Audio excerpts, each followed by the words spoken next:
Hi everybody, welcome to my next cooking video. Today I am going to make pork ribs and beef stir fry, as well as mushrooms and candied sweet potatoes. Okay, so we start with a rack of ribs. I've used pork ribs in this one. And so we just need to separate them. So it's very easy just to cut in between the bones. So you just get a nice sharp knife and go in between the bones to separate the ribs.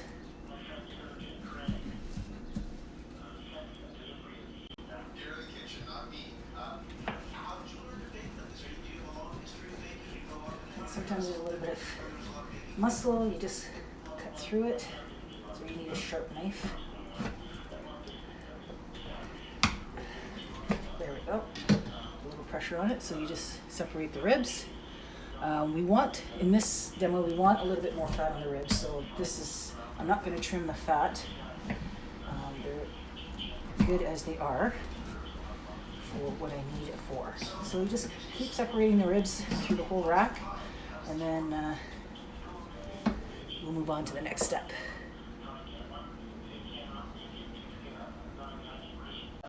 Okay, I'm going to do ribs two ways. I'm going to do a recipe I got from Gordon Ramsay's website for sticky ribs. So just put salt and pepper on the ribs, and then I have some crushed garlic, some sliced ginger, and some green onions I'm going to add, as well as some chili flakes, some sherry, vinegar, and soy sauce, as well as some chicken stock. So I just did a batch already, so I'm just waiting for them to be done, and then batch is done. Once that batch is done, then I'm going to put this new batch in, and we will continue. And then I'm going to make another batch of ribs with some soy sauce and some barbecue sauce that I'm making. So we'll come back with that when I'm ready. Okay, so now I'm making the sauce for the second batch of ribs. So I'm doubling the sauce because I have a lot of ribs. So I just added Dijon mustard, which I like the really seedy mustard, and ketchup. So I'm just going to add some soy sauce, 1 tablespoon. I'm going to do 2 tablespoons.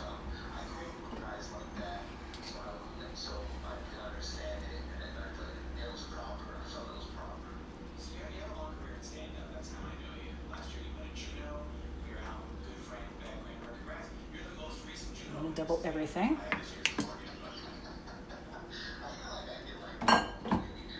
And then it calls for 1 chopped mushroom, 1 chopped onion, which I will add. And 3 tablespoons of water, so we'll do 6.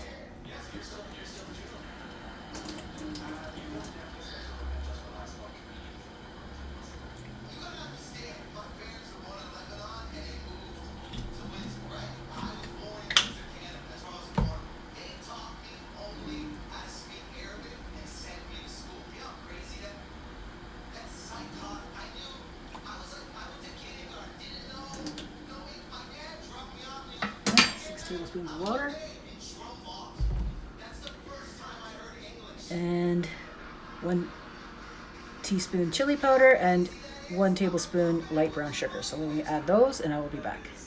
Okay, so here's another tip. If you're cooking stuff and you have like onions or something on your cutting board, and you don't want to wash it because you need to use the cutting board for something else, that's what I like about these kind of cutting boards. You just flip it over. It also calls for orange juice.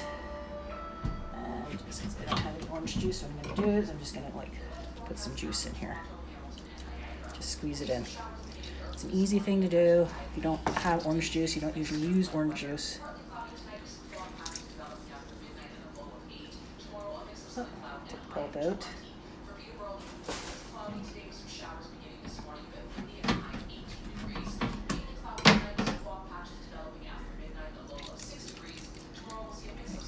That's enough. So that's good. Okay, so I'll eat that later.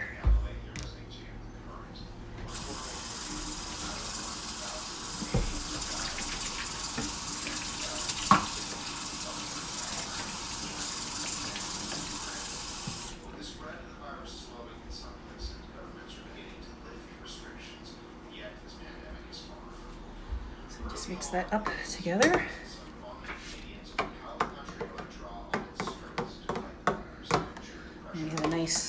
sauce to use for our second batch of ribs.